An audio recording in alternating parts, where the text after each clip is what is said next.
back for another episode. I'm here with Robert. This week we are on the cusp of celebrating our 250th anniversary of the signing of the Declaration of Independence.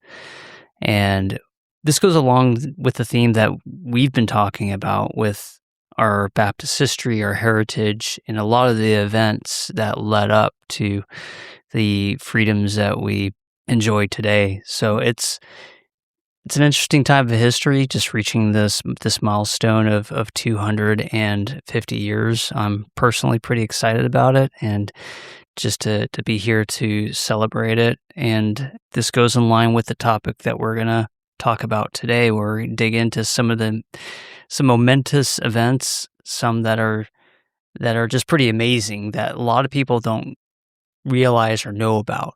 And even before Lexington, before Concord, there were things that sparked that path to what we have today in terms of the Constitution and the Bill of Rights. So I'm pretty excited about it. What about you, Robert? Yeah, honestly, just thinking about, growing up, we were a pretty patriotic family. Our dad loved the American Revolution. He was a history buff, and he really instilled a lot of those principles in us. And, I don't know what it is, Alan. I was thinking about it, but, it's like there's a spirit, right? There's a spirit that's in the air in this generation because we have so much Marxist and relevant, atheist culture, new atheism. We have, communist principles being taught in our schools. It's almost that, there's this spirit that's trying to push back against being proud of the country, that we live in. I wasn't born in the States. I was naturalized under our mom when I was in 6th grade. And, and then of course went on to serve in the Air Force. But the more that I learned about our history, and I mean proud in the sense that I'm grateful for the mercy and grace that God's shown us and what he's shown this country, not because the country is inherently good, but because we adopted a lot of these principles that we talked about, we covered the Baptist Heritage series. And it's just weird. I don't know if you feel it, like it's almost where people want to try to shame you when you start talking about the history of this country. If you start bringing up our, not just our Baptist forefathers, but obviously the forefathers of our American Republic, people like Thomas Jefferson, George Washington, John Adams, not these men weren't perfect, and of course we had the problem of slavery and things like that, but that's what they'll focus on. They'll focus on, it's like an anachronistic issue where they'll anachronistically go back and try to impose all the social, Marxist revolutionary stuff today back on the country in the 1700s. And of course, we talked a lot about the persecution of the Baptists that led up to eventually the Revolutionary War, and of course the principles that were espoused in the Declaration of Independence, eventually in the Constitution. But our contention is that the principles that underlie the freedoms that we enjoy, obviously the First Amendment, freedom of speech, freedom of religion, that's the groundwork. And of course, the first 10 amendments that really guaranteed that we would become a republic and not a democracy. Today, we hear that word democracy, thrown around a lot. But anyway, I'm just, my point is this. It's like there's this weird, this antichrist spirit that's like, hates this country, hates what it's about, and is doing everything it can to destroy, the constitutional republic that was created in 1776. And, so that's why I think it's good. Matter of fact, I don't know, most people don't realize this, but when the Constitution was signed, in 1789, when it was ratified, that our first Chief Justice, John Marshall, actually made it a requirement in all education. Of course, they didn't have public schools like we have public schools, right? A lot of them were house schools and stuff that were part of small communities. But they made it mandatory. They required that every American citizen would learn to interpret and read the Constitution in their school years. so that they would understand their freedoms, the foundation of their freedoms, and so forth and so on. And of course, you have people today that have probably never read the Declaration of Independence. And I would recommend, for the 250th anniversary, go on, and I put it on our Substack page, but there's a link to a YouTube where Max McLean, he's kind of a guy that does like Bible reading and stuff, but it's set to really, nice, patriotic music, but he's reading the 27 grievances that were brought forth to King George III. And I think it's surprising when you listen to it and you hear the passion, and you can only picture Thomas Jefferson as he's writing this, and you just understand the fervor there was that this was going to be the first time a constitutional republic existed without a tyrannical monarchy that was trying to control them, and there was a people that was going to be able to have full representation and a fair and balanced judicial system, which was surprisingly modeled after the three-tiered system in the Bible, where you had the prophet, the priest, and the king. And so I don't know. I just, I'm saying all this to say that I think it's exciting, and I think it's needful for us to talk a little bit about this. And, we hear a lot about the history of our American forefathers, but a lot of us don't hardly ever hear anything about the Baptist contribution that led up to the Revolutionary War. Now we all know Lexington, right? I know, Alan, you've been there, right? To Lexington, Massachusetts, Concord. I've been in that general area. I know you took a trip out there. I typically spend a lot of time in Boston, which there's a lot of history there, obviously. I've actually never been out there. I'd love to go out there, though. Yeah, we did. Me and my wife went out there to Lexington Square, and we walked. It's like a little park now, and you can kind of walk, and they've got all these little like concrete, like signs and stuff and things like that all over. You can kind of walk, and it talks about the story about, the shots that were fired at Lexington. And most people, that know anything about our history, especially the American Revolution, they often call the battle at Lexington and Concord the shot that was heard around the world, because that's what, in the minds of historians, that's what kicked off the Revolutionary War. If you go back, and this is what I wanted to talk about, with you and kind of go over, there's three major events that kind of led up to, that led up to the final war and battle at Yorktown and the surrender of Cornwallis to the American and French forces there when, to General Washington. But there was some, there was a lot of history that kind of led up to it. So in 1776. So 1776, everybody sees, the pictures of General George Washington crossing the Delaware, right, on the boat. And he's leading about 2,400 Continental soldiers across the Delaware, and it leads to a surprise, defeat of a Hessian stronghold, a garrison, at the Battle of Trenton. But that shifted the momentum of the American Revolution, because the Americans were just considered a bunch of farmers. And you had, the British forces, which were highly trained, highly skilled military men.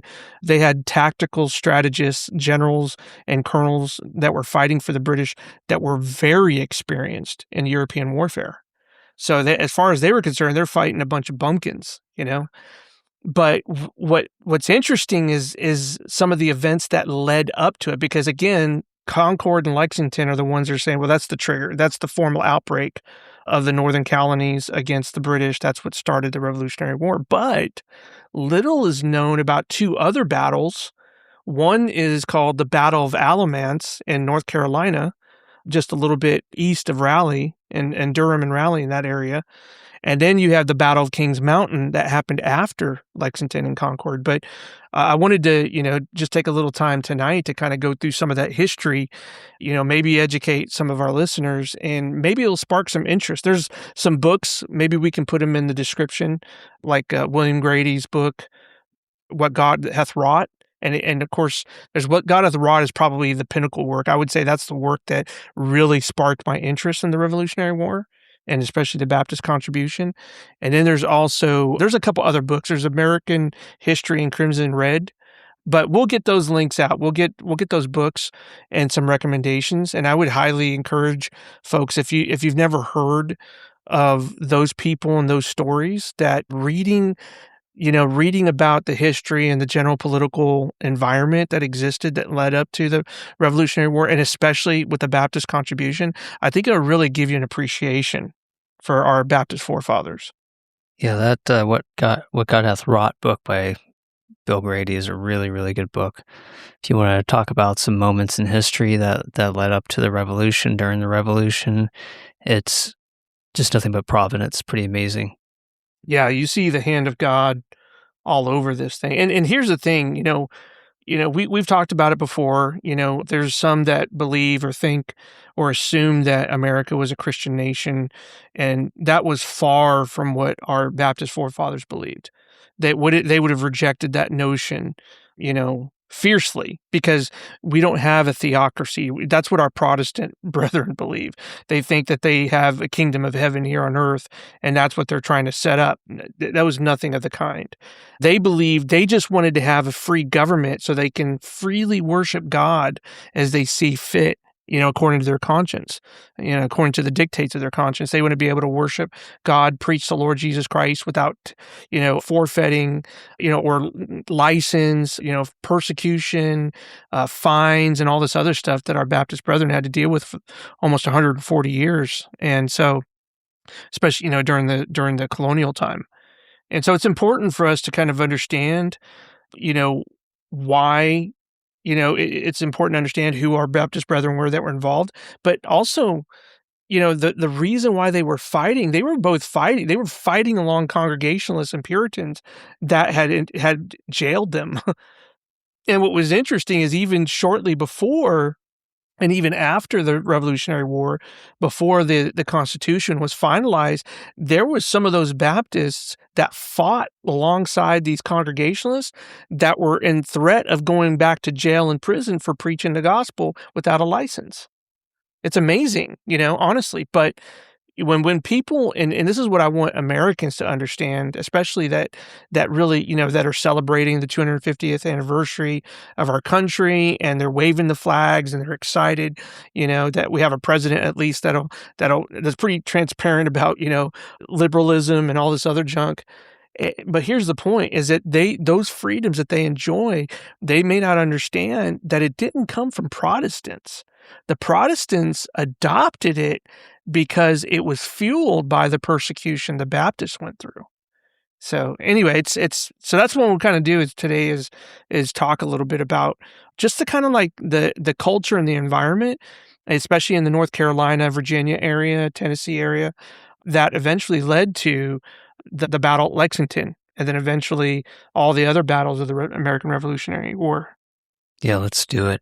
Before we jump into it, though, you were saying earlier on a few minutes ago about the spirit of today, and that the spirit of freedom is being destroyed, and that people will shame you.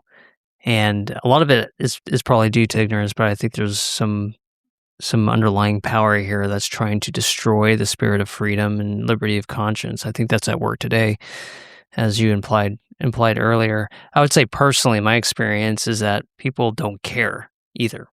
Right. That they're just so dismissive of it. It's like, yeah, George Washington, founding fathers. There's nothing really that great about it. I mean, we're not that great a nation anymore anyways, and look at all the problems and systemic issues that you mentioned. And they don't know the significance of history or the reasons behind it. And I think it's just people don't even care. A lot of them just dismiss there's it. a pattern. If you think, you just kind of hit the nail on the head about apathy, right? But what fuels apathy is ignorance. Because they don't know anything about history, they're going to be apathetic to it, right? Then what happens after apathy is intolerance. Intolerance, and then, of course, eventually persecution.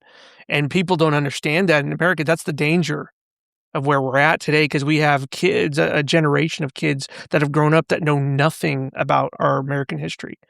They don't I'm not even talking about the Baptist history, just the general political history of our forefathers and what they believed and the things that they wrote. I remember that one of the first books, our dad gave me was because I was trying to understand the Constitution, but what led up to it and some of the reasoning and arguments behind it.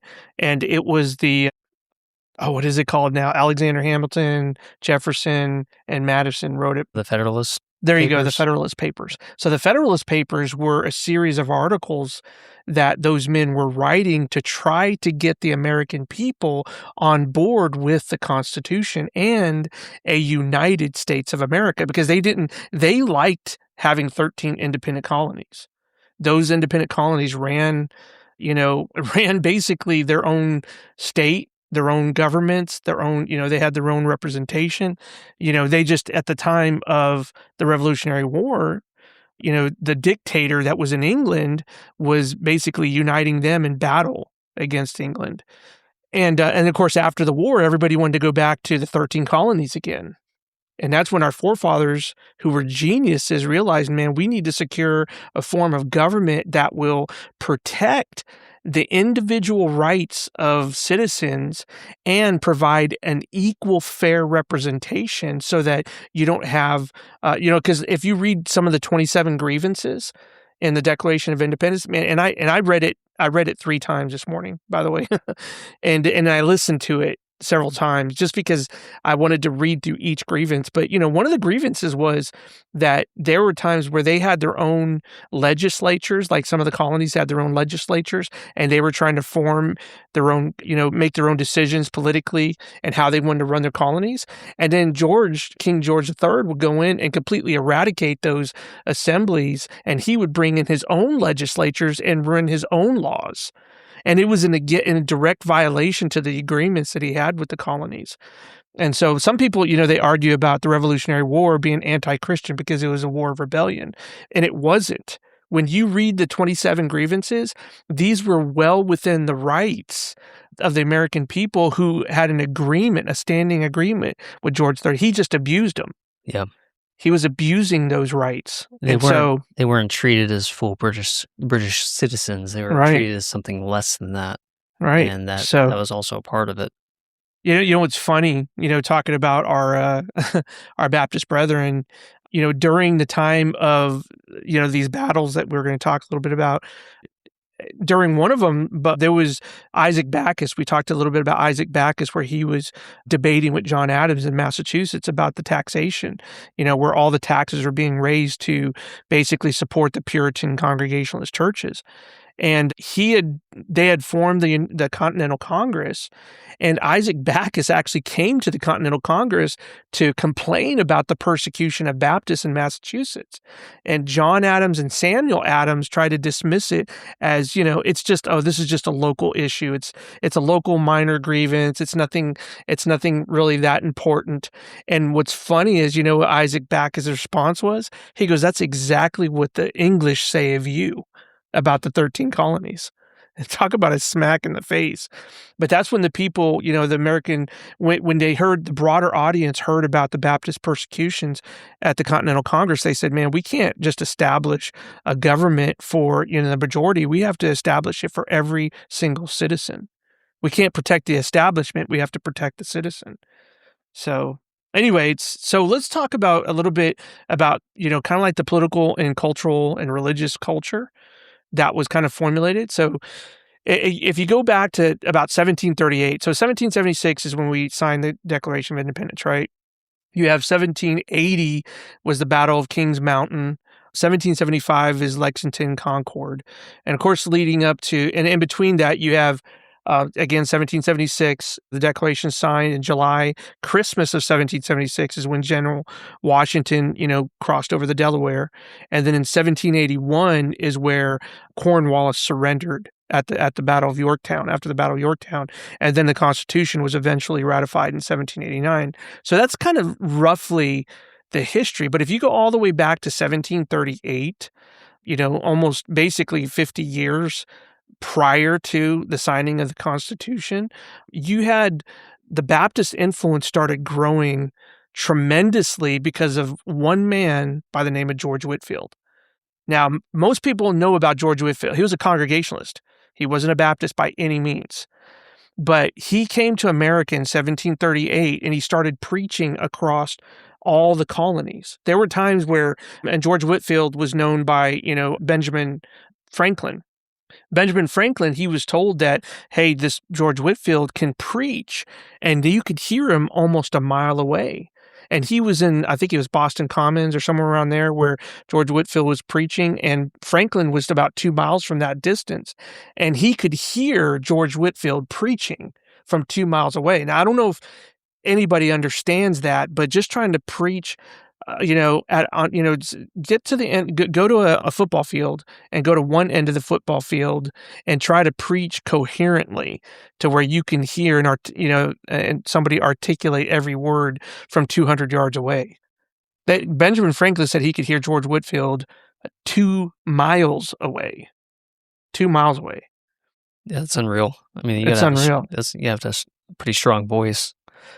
Yep. And what's another thing that was amazing is the crowds that George Whitefield would bring in during the Great Awakening. They said that his just the way that he preached was powerful and convicting. But I think it was Ben Franklin mentioned that there was 10,000 people that came to hear George Whitefield there in Boston. And he said the problem was there wasn't 10,000 people that lived in Boston. So there was more people that came to hear George Whitefield than the entire population of the city.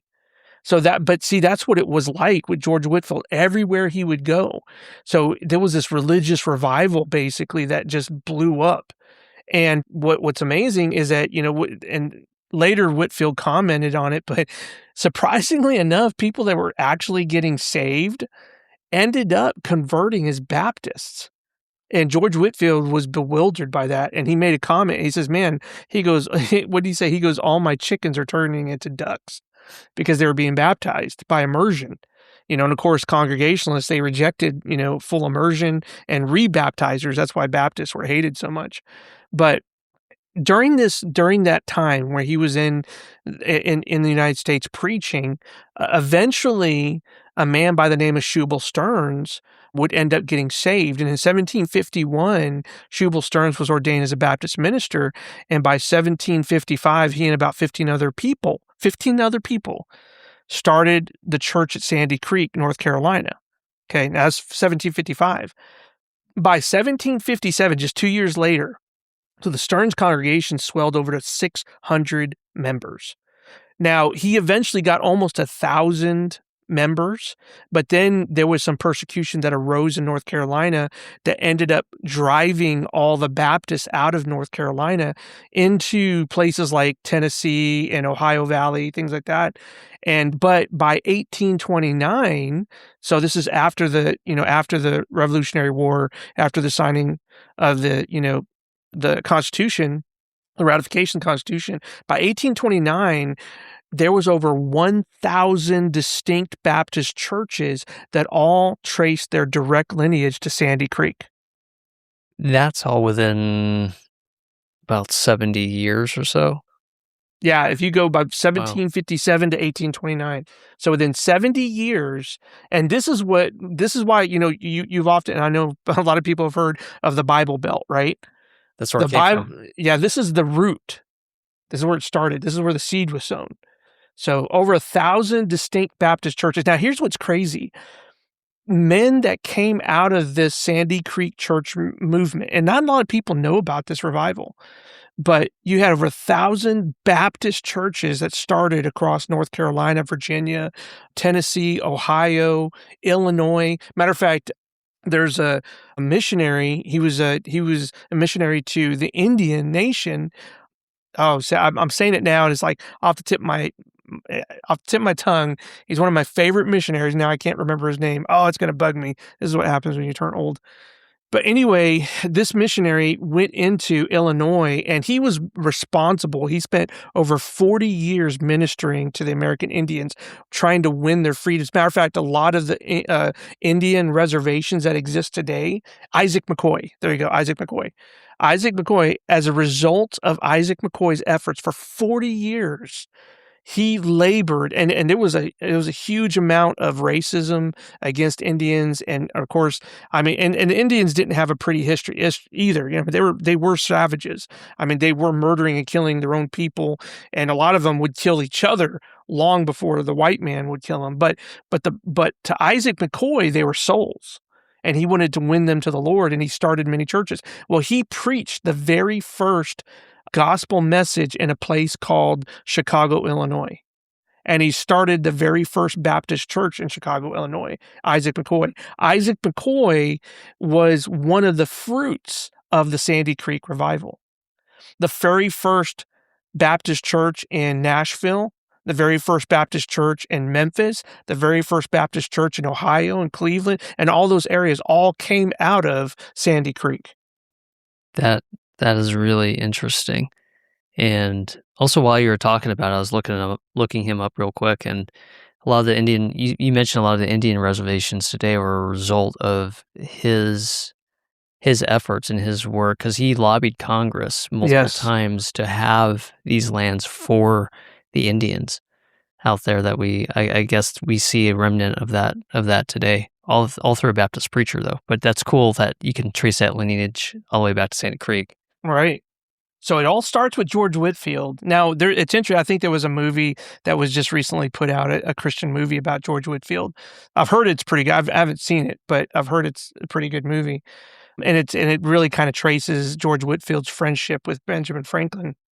But the point is because of George Whitefield's revival and preaching, it led to Shubal Stearns getting saved, and Shubal Stearns starts the church at Sandy Creek, which eventually leads to over 1,000 distinct Baptist churches. And there was even more churches for the next, several decades after that. So I would say if you come across primitive Baptist churches or old Baptist churches in the South, North Carolina, South Carolina, Virginia, West Virginia, and those areas, I can almost guarantee it was a result of the Sandy Creek revival. Like that influence is still seen today as a result. Of Sandy Creek. Yeah, so that was the basically the religious and cultural environment that was created. Okay, so that was 1757, right? So in the mid 1760s, North Carolina became a huge flashpoint, for kind of public outrage against British Parliament and its local representatives. Now they were still under British rule. Okay. But during that time, the British came in and they enacted several tax policies and a lot of resistance. In October 31st, 1764, the denouncement of the Sugar Act, North Carolina legislators officially protested the new tax policies. The Stamp Act was passed in 1765. That required British stamps on all legal documents and newspapers. So that fueled more resentment.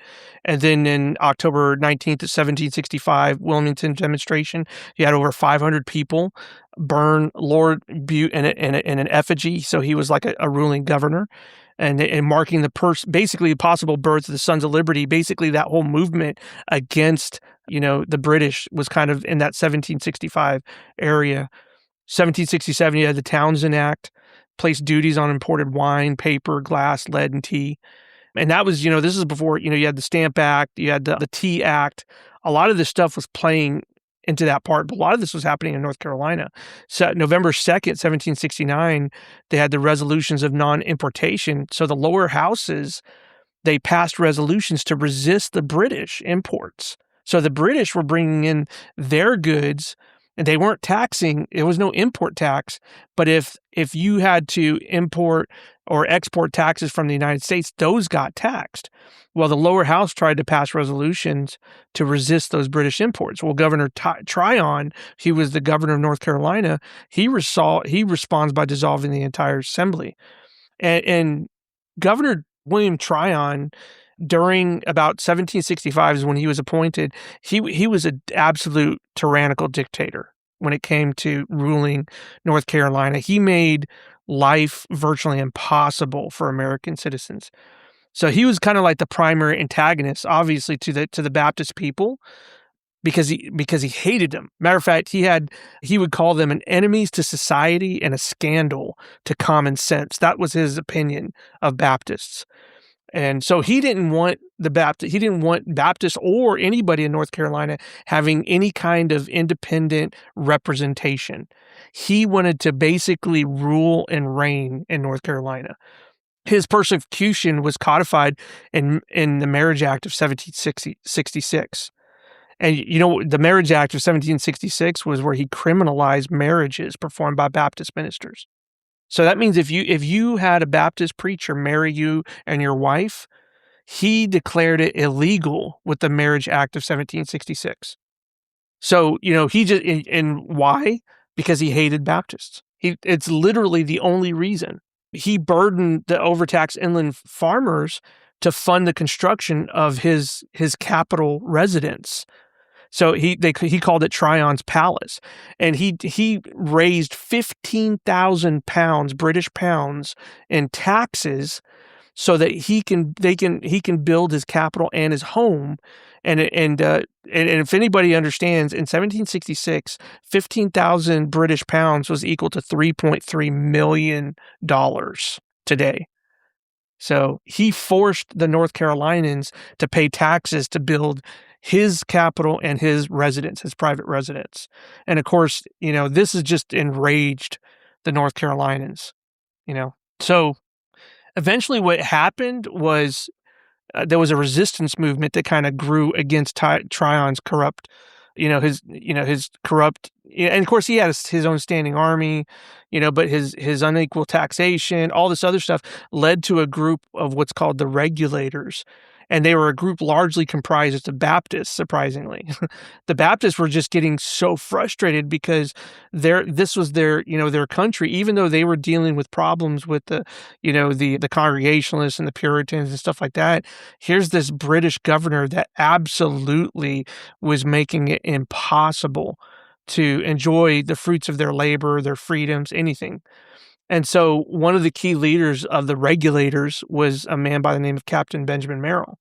And he was a member of the Jersey Settlement Baptist Church under Pastor John Gano. Now, if you know anything about history, John Gano happened to be one of George Washington's chaplains during the war. And it came out later, and this is what Brother Grady talks about, but I think it was George Washington's, one of his granddaughters or his grandson, I can't remember, wrote in one of their journals that because George Washington was an Episcopalian, okay, he was raised Episcopalian, which is basically, British form of the Roman Catholic Church. But because John Gano was one of his favorite pastors, he ended up, from my understanding, is he ended up getting saved and he agreed to a full immersion baptism. And Pastor John Gano is the one that was, allegedly baptized him. Now, this is, again, by testimony of George Washington's granddaughter or grandchild in a journal. So it's just interesting you have that connection. So Captain Benjamin Merrill, a member of the Jersey Settlement Baptist Church, his pastor was Pastor John Gano. So what eventually happened was, obviously the tensions are thick. I mean, I don't know if you can imagine. I just can't imagine that because you got married in a Baptist church, your marriage is illegal. It's hard to imagine that today, just because of somebody's preference, and yeah, crazy. Yeah, I mean, he just had it. I mean, this guy was a monster. Anyway, so because of the mounting tensions, it culminated in what's called the Battle of Alamance on May 16th, 1771. So what happened is, Captain Benjamin Merrill, I think there was several hundred to, maybe a few thousand, rose up against Tryon's organized army. And the problem is they were organized. They were professional soldiers. These men were trained to fight. And these Regulators were basically just a bunch of farmers and men and young boys trying to protect their home. And they finally just had it. And, they were going to try to, go against Tryon's tyranny. And they were decimated by his army. And what happened was, this is what eventually most people understand Lexington and Concord being the first battle, but the Battle of Alamance was actually considered the true first battle of the Revolution. So if there's anything you want to remember is in May 16, 1771, that's where in Alamance, North Carolina, a bunch of Baptist Regulators were fighting against the tyrannical British governor. And they ended up being killed. And of course, after the battle, Tryon engaged in a campaign of terror against the Baptist populace there. So in June 19th, 1771, that same year, 6 men were hanged in Hillsborough by an order of a Tory court. and among them was Captain Benjamin Merrill. Matter of fact, you can go to that area, and there's actually a placard, a stone, and it talks about Benjamin Merrill and the other men that were hanged in that location. So they were sentenced to death because of their rebellion against the British government there in North Carolina. Merrill's sentence, for Merrill was exceptionally brutal. So, because the decree was that he would be hanged by the neck, and then he would be cut down while he was still alive. Then his bowels would be taken out and then burnt before his face. And then his head would be cut off and his body would be divided into 4 quarters. That was the sentence against Benjamin Merrill for rising up against Governor Tryon. What, I'm sorry, go ahead, Alan. Oh, no, it's just hearing that description of his execution just shows what a fine British gentleman Mr. Tyrone was. Oh, yeah. Yeah, I'll tell you. And again, you have to put yourself in the political... I mean, we don't think about this. I mean, we can go down the street and go to Walmart and pick up some milk. You know what I'm saying? But we don't think about the fact that there's a... Benjamin Merrill didn't commit a crime. He didn't harm somebody. He was trying to fight for the freedom of his people. And this is how, this is obviously how he was sentenced to die. Now, what happened, because, man, Tryon was just angry, and it just fueled his hatred and anger against the Baptists because of this uprising. So he encamped his troops at several Baptist churches, including Sandy Creek, Abbott's Creek, Jersey Settlement, with the express purpose of driving the congregations away and wasting their plantations. So he destroyed their homes, he destroyed their churches, he burned their crops down, he drove men, women, and children out of North Carolina on foot. So these people had to pack whatever they had on their back, and they headed into Tennessee to get away from North Carolina. That's why, Sandy Creek, which was almost at 1,000, 1,000-person congregation, dwindled down to 15 people or less. So think about it. If anything that kindles the fire of freedom and independence, aside from taxation and other things that the British government was imposing, was things like this that were targeting people that were the British government or tyrants targeting the Baptists specifically, and destroying their homes and destroying their ability to live. And they had no rights. They had no rights as British citizens either. And of course, the irony is their Protestant brethren, who persecuted them legally, as far as they were concerned, these were American people being persecuted. So despite the religious differences, how dare, this governor, this British governor do it? So that's why it started sparking that fuel to the American Revolution. So that was the first battle. And eventually, 4 years later, of course, Lexington, kind of further ignited it, right? And of course, that defeated Alamance. It didn't extinguish the desire for liberty, it kind of fueled it. It spread revolutionary fires throughout the colony. So historian William Cathcart, he writes later on that the broader colonial population learned the principles of resisting tyranny by watching the Baptists, who had already been standing for religious and civil liberty for over 140 years in this country.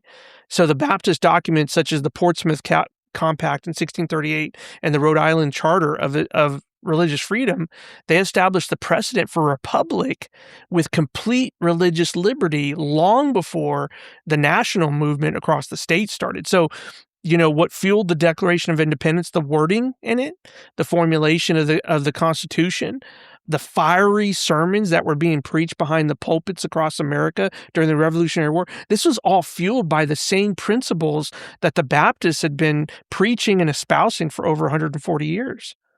There's people like John Leland that understood that when it's because of him and his congregation in Virginia. You talked about this in our Baptist Distinctive series. Guys like him understood that 140 years that Baptists were being persecuted, and which is the reason why we've got a constitution today. Yep, that's absolutely right.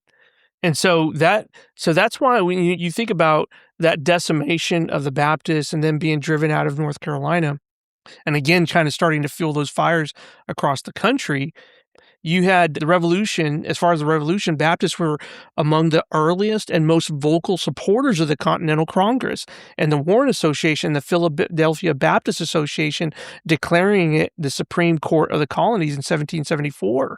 So there was Baptist involvement that was starting to support the American Revolution and the cause.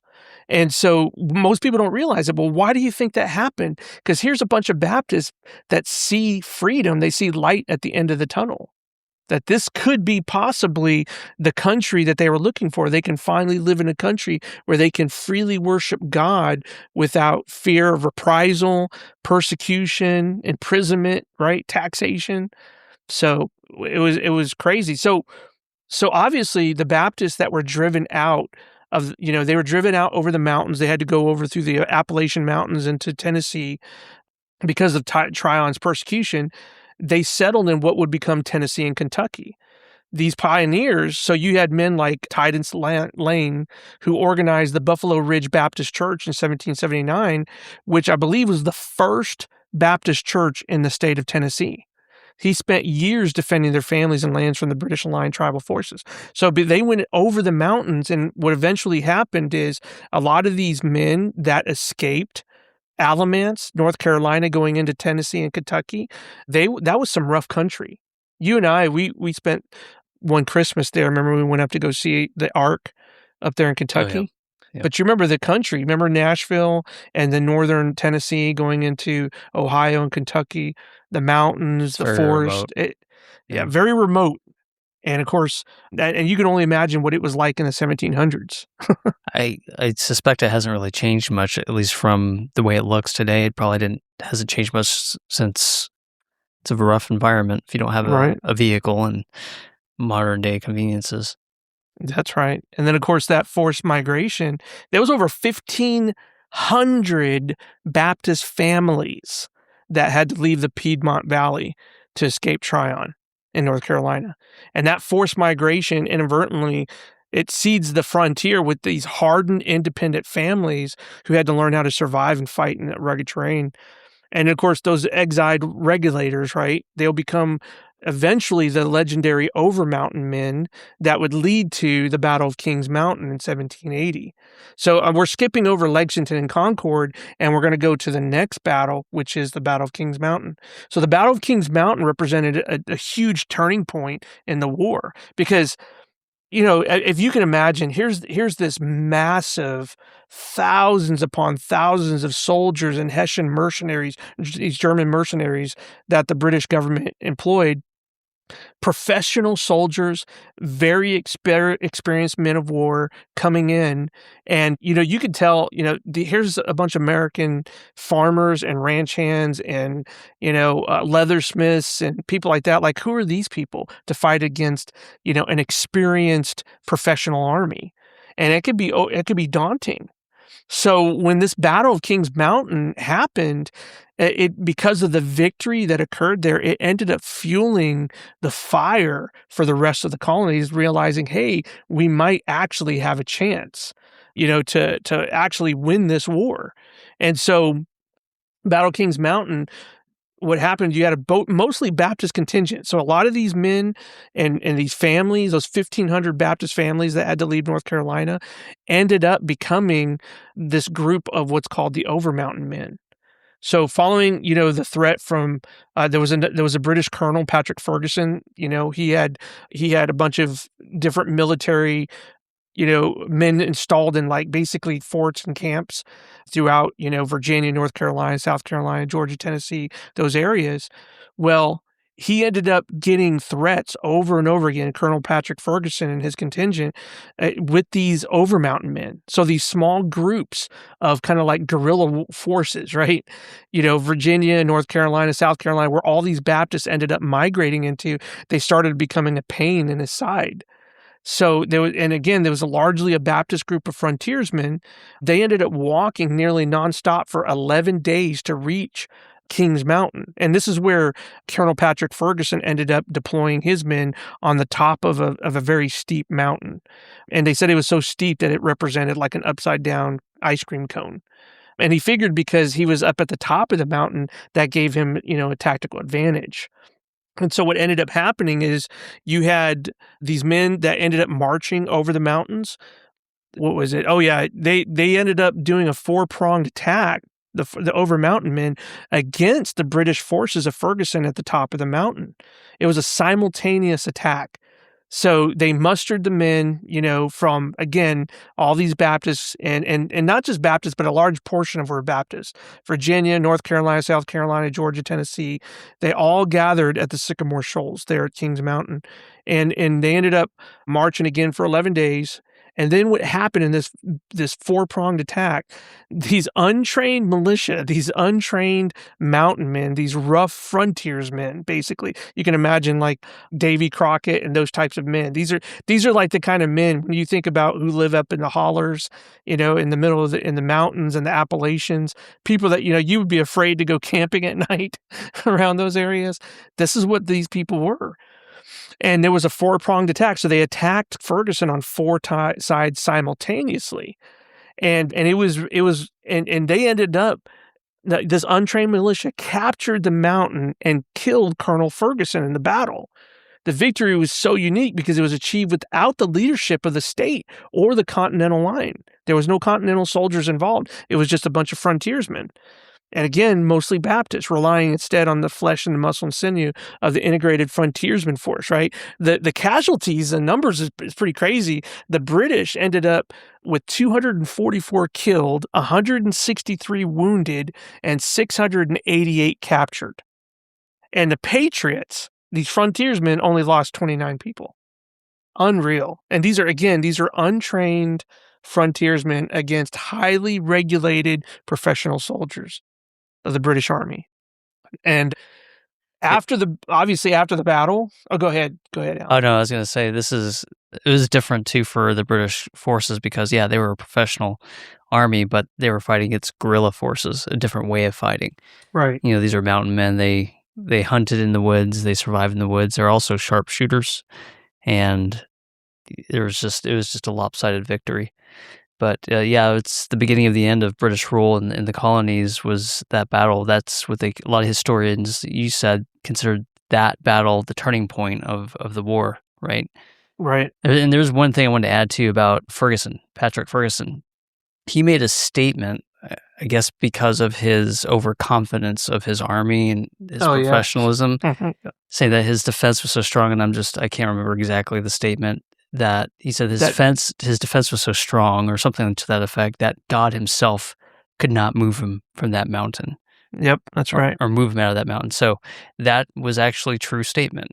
And that was true as far as the outcome because he is still there on that mountain. His grave is actually on Kings Mountain to this day. And you can go and see it.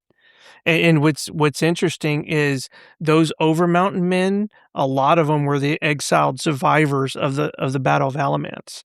Those families that were driven out of North Carolina. So they fueled a fire in those people, especially those Baptists that came face to face with this type of tyranny and persecution. And of course, it was just fueling the American spirit, especially for freedom. And so what would happen, what's interesting is the Continental Congress is meeting, they have no clue that this Battle of Kings Mountain even occurred. And what it ended up happening is they came and they went to the Continental Congress and told them about, I think one of the survivors or one of the men that was involved in it, one of those mountain men, ended up showing up at Philadelphia and told the story of the Battle of Kings Mountain. And Thomas Jefferson wrote the joyful annunciation of the turn of the tide of success. He goes, of that turn of the tide of success. So he, basically Thomas Jefferson was saying that because of the battle at Kings Mountain, that overwhelming defeat of professional soldiers by frontiersmen, it shattered the Tory recruitment because they were trying to recruit the Tories from American citizens. It checked Cornwallis because he was trying to recruit more soldiers, and try to disrupt, the American involvement in trying to protect themselves. And of course, that began the domino effect that eventually led to the loss at Yorktown. It's amazing, honestly. It's such a cool story. What some people don't know is the Baptist military and the clerical contributions during this time, they were not only represented in the militia, but they also served as dedicated advocates and leaders throughout the war. historians note that no class of people was more devoted to the principles of the Revolution or more prompt to march to the field of battle than the Baptists of Virginia. Matter of fact, there was many of the Virginian Baptists that ended up becoming chaplains in the armies, but also was part of the ranks. And I think it was George Washington that had noted. I know Brother Grady mentions it in his book, but the Baptists were noted for their amazing contributions to the American Revolution. Baptist preachers, they served as chaplains. Some of the notable chaplains were John Gano, who we mentioned, Hezekiah Smith, Charles Thompson. The history of the Baptist people during the American Revolution is one. I think Charles Thompson, he wrote this. He says, the history of the Baptist people during the American Revolution is one of relentless commitment to the separation of church and state and the absolute necessity of liberty, principles that eventually moved from the fringes of persecuted congregations to the heart of the American founding. And of course, after the Battle of Alamance, eventually you had the Declaration of Independence was signed, but it was actually signed, 4 years prior to it. And then, of course, 1776, General Washington crossed the Delaware. And then eventually, a year after the Battle of Kings Mountain, 1781 is where Cornwallis surrenders after the Battle of Yorktown to the American and French forces. And of course, 8 years later, the Constitution is finally ratified. So what's cool is that when you think about the domino effect, right? From these frontiersmen to their ranches and their farms to Yorktown. All of that started with the Battle of Alamance and the persecution that the Baptist, particularly the Baptist, were persecuted. And of course, that whole wartime loyalty that the Baptists became highly respected. So people like John Leland, they influenced Madison and Jefferson. Isaac Backus, some of the things that he was talking about, the persecution that basically revealed and exposed the absolute hypocrisy, of the Congregationalists and the Puritan churches against their Baptist brethren. And eventually what happened, right? The Virginia Statute for Religious Freedom and the First Amendment was birthed by, Jefferson and Madison. When they wrote that, they were highly influenced by Baptists. So when people talk about the freedoms that we enjoy today, especially, surprisingly enough, a lot of our Protestant brethren today, a lot of flag-waving, religious, right-wing conservatives today are not Baptists, but they do not understand the specific contributions of the Baptists that led to the freedoms that we have. So I just want to encourage our listeners, hey, when you think about July 4th, at the 250th anniversary, we ought to think about specifically what our Baptist brethren, how they bled and died to give us these freedoms. They suffered 140 years of persecutions in this country, and they're the ones that fueled the fire and provided the seed and the soil that, the American liberties and the Constitution and everything that our forefathers espoused was born out of Baptist principles. I mean, if you're sitting here listening to this right now, if this doesn't make you interested in history, especially U.S. history, Baptist history, how it's intertwined, I don't know what will. But this is the kind of stuff that you don't hear every day, but is so significant to what we're able to enjoy when it comes to liberties and freedoms. This is what distinguishes us from any other nation. This is what makes us different, and that's something that we can celebrate, especially with July 4th coming up, and to really sit and reflect on these things. It's really, really amazing. And here's the most interesting thing too about it is that this is only scraping the surface of some of this history that has led up. Obviously, these are momentous events, the Battle of Alamance leading all the way up to Kings Mountain and the surrender of Cornwallis, all the way up into the ratification of our Constitution. But in that time period, and how God used certain men and Baptist preachers and even people like George Washington, you could see the hand of providence is just all over the place. It's really quite amazing. That's where Bill Grady's book, I couldn't recommend it enough, where it does cover a lot of those really, really fascinating pieces of history. And it's what gets us really interested. It's what got us interested in history. Our stepdad obviously had gotten us interested, but just stuff like this, just fascinating. I can't see why somebody wouldn't be just amazed about the events of history and providence that's been involved. Yep. There's a oh man, there's so many stories, especially in the revolution. But one of the things that I remember when we were in Boston, we had a chance to go in to Bunker Hill, right? And that's where the battle. There was an entrenchment there. There was fighting. I can't remember. The British forces had moved into the bay. They were bombing, that area.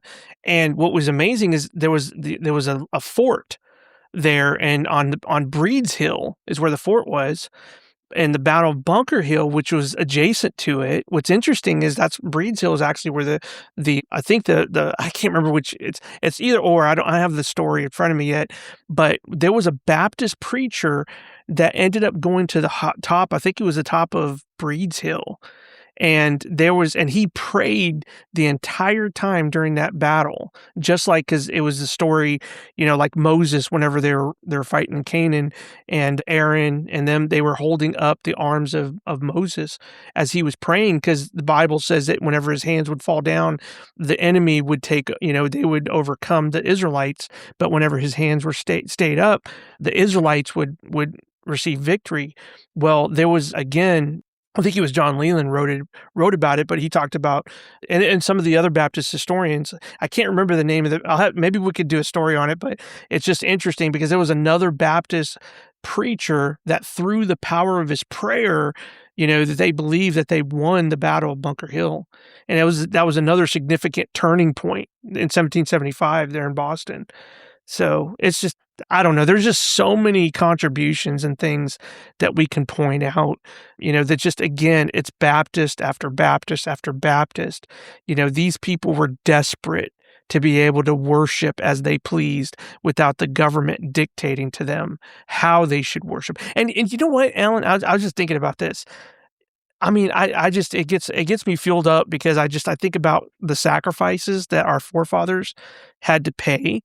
And now you have a stinking law in Canada where it's illegal to preach certain parts of the Bible. Well, so this is part of the distinction that I was implying, is like, oh, they have freedom of speech. They've got freedoms just like we do. We're no different. This is the difference. It's that First Amendment, and the purpose behind the First Amendment is the liberty of conscience. They don't have that up there in Canada. Do they have liberty of conscience up there? That's the foundation of true freedom. No, They don't have that. If it's against the law. Since it's in their mind, that freedom was given by the government. If it's given by the government, it could be taken away by the government. That's right. So that's the difference. If you're hearing that argument, like, well, these countries have freedom to worship. I mean, even in China, you have the freedom to worship. But when it comes to the freedom to believe and say what you want, forget it. You don't have that. You don't have true freedom of conscience. So that's going to be the distinction. You got to think about that.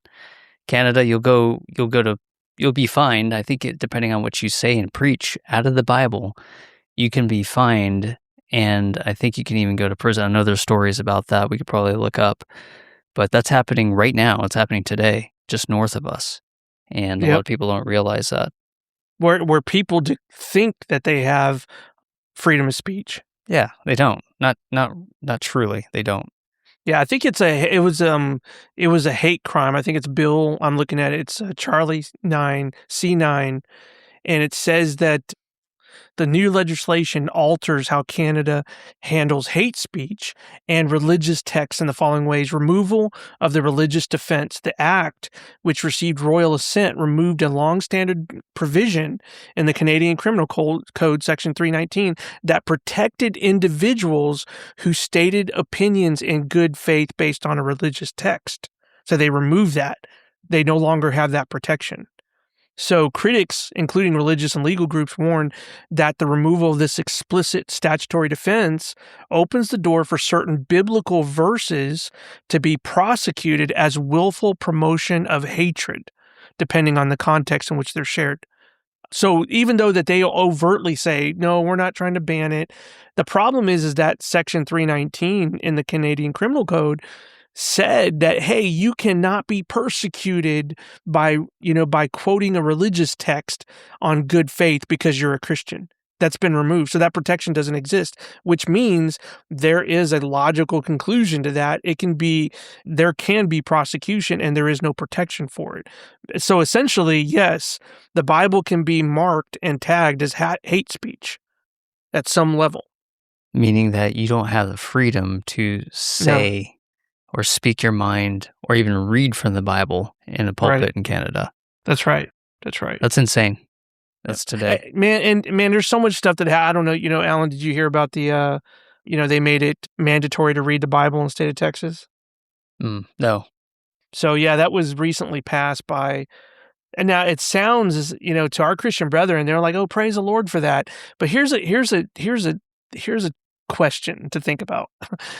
If you were in New York and the mayor there said, hey, we're making it mandatory to read the Quran, how would people feel about that? Yeah. This is exactly what our Baptist brethren were trying to get away from. Right. It sounds good on the surface when it comes to Christian nationalism, the whole Christian nation thing. We used to be a Christian nation. We need to get back to a Christian nation. That can be further from the truth. Very dangerous speech. Yep. Baptists should never let Christian nationalism and Christian nation escape their lips. That's just, to me, that just exhibits ignorance of our Baptist history. Yeah. Now, here I'll say this. Brother Randy Keener on the Unmovable Apologetics, he wrote an article on the Watchman's Warning, and he states this. He goes, I am a nationalist and I'm a Christian, but I'm not a Christian nationalist. There's a distinction. It's an important one. Yep. But anyway, ladies and gentlemen, I would just encourage you, learn American history. Pick up Brother William Grady's book, What God Hath Wrought. It's an easy read. It's a thick book, but I'm going to tell you, I remember I was in high school, I got that thing in my hands, and I think it was like 500, 600 pages. I think I read that in a week. It was just so enticing because I'd learned so much history that I didn't learn in school. And you know what I mean? In 10 years of school, school. It's what they don't tell you, but it's the most fascinating part of history. Man, I loved it. It was awesome. Yeah, I couldn't recommend it more. And I couldn't recommend it more now. So if you want to pick it up, and over the weekend, celebration of our 250th anniversary of our Declaration of Independence, pick that up. And one other thing I'd recommend too is pick up a Constitution and read through it. Read the Declaration of Independence, read the Bill of Rights. Now knowing with this knowledge where that came from and where that was what the influence was behind that. I'm going to look up so we're going to add it, Alan, let's add into the description. So we'll add the books, right? It's American and Crimson Red. I'll send you the information for that. We want to put the link for What God Hath Wrought by Bill Grady. And then there is a book put out by a Christian group, a political group that tries to teach the Constitution. And they actually have a book. It's a copy of the Constitution. On one page, on the left-hand page, is the raw text of the Constitution. And on the right-hand side is a commentary explaining what the Constitution is referring to.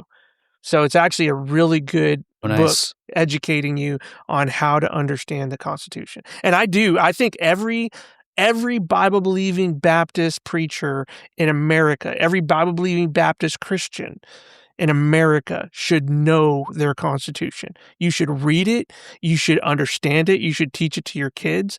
Listen, I mean, I'm going to tell you all the time, we're Bible believers first, right? But when it comes to here's my argument. Paul, whenever he was he was imprisoned by the Romans in Acts chapter 16. And they basically said, hey, did you buy your freedom, whatever? He said he was Roman. He was a Roman citizen. And the guy said, well, I obtained my citizenship through payment. And you know what Paul said? He goes, I'm freeborn. I was born free. Paul appealed to his Roman citizenship to further his ability to preach the gospel.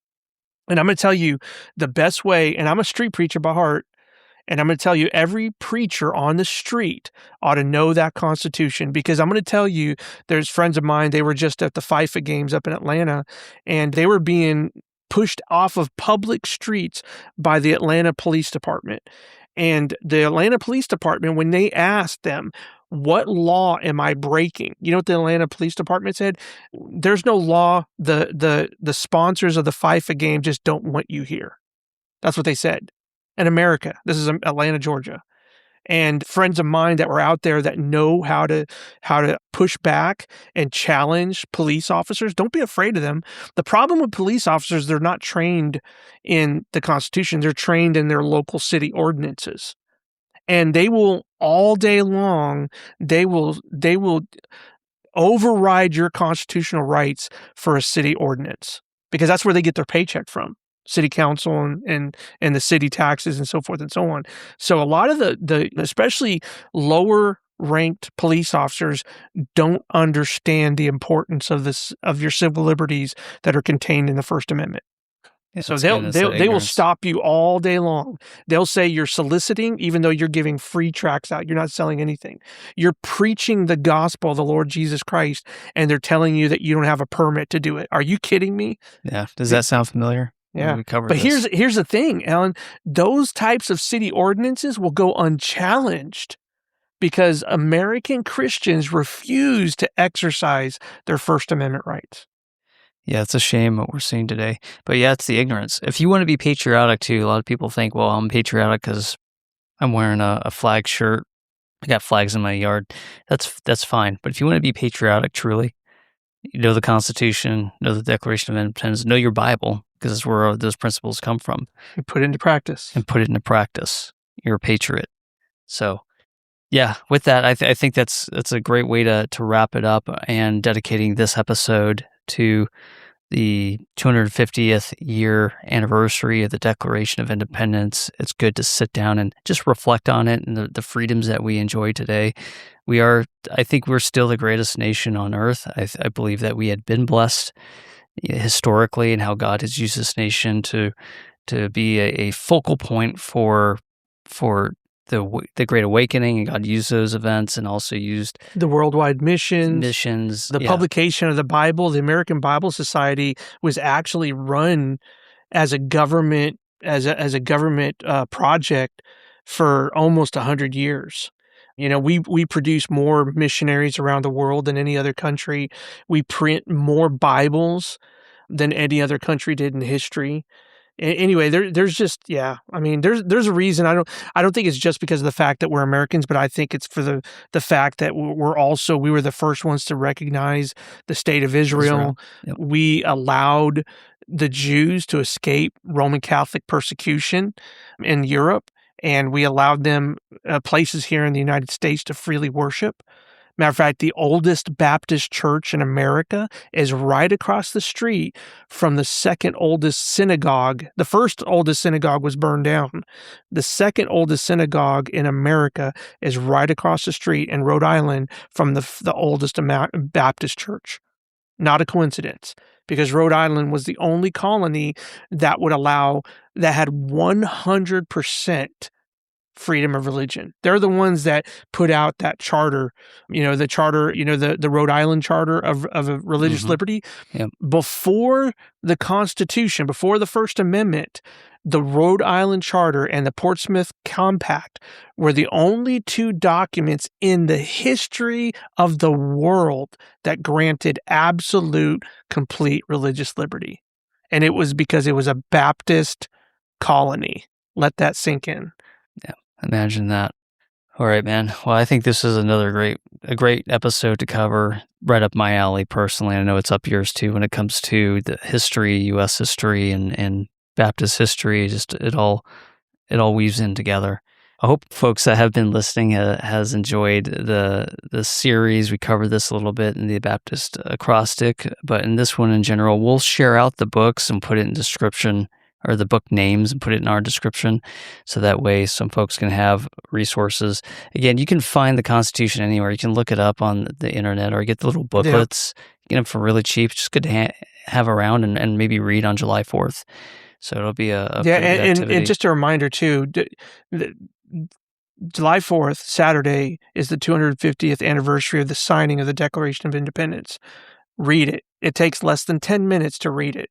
But if you can, and we'll put it, if you go to our Substack page, the most recent one, I put a challenge out there to take 10 minutes this week and just listen to the Declaration of Independence being read.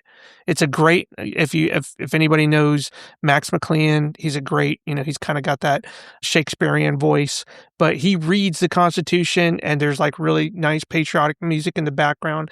It's actually very emotional. And I would recommend anybody this week, take 10 minutes and listen to the Declaration of Independence being read. Right on. All right. Well, thanks, man. We'll see everybody next time, and happy 4th of July.